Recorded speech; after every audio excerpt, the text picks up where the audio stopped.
அது யாராக இருந்தாலும் சரி, யாராக இருந்தாலும் சரி, ஒவ்வொருவருக்கும் வெளிச்சம் உதிக்கும். தேவனுடைய பிள்ளைகளுக்கு வெளிச்சம் உண்டு, இருளிலும் வெளிச்சம் உண்டு. மோசே இஸ்ரவேல் ஜனங்களை அந்த எகிப்திலிருந்து கொண்டு வரும் பொழுது பார்வோன் போகிறாரு.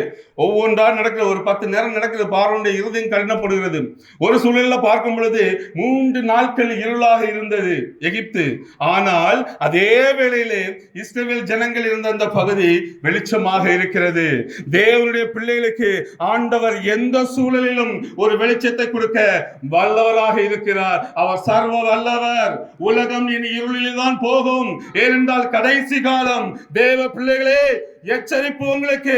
நீங்கள் வெளிச்சத்திலே நடக்க வேண்டும் என்றால் இன்றைக்கு உங்கள் வாழ்க்கையை இயேசு கிறிஸ்துவுக்கு அர்ப்பணியுங்கள். வெளிச்சத்தின் பிள்ளைகளாக மாறுவீர்கள். உங்கள் வாழ்க்கை செழிப்பாக்கப்படும். அவரை மட்டும் நோக்கி ஓடுங்கள். அவர்தான் மெய்யான வெளிச்சம். அவருடைய முகத்தின் வெளிச்சம் உங்கள் வாழ்க்கையிலும் உங்களை சுற்றி இருக்க ஜனங்களையும் வெளிச்சமாக்கும்.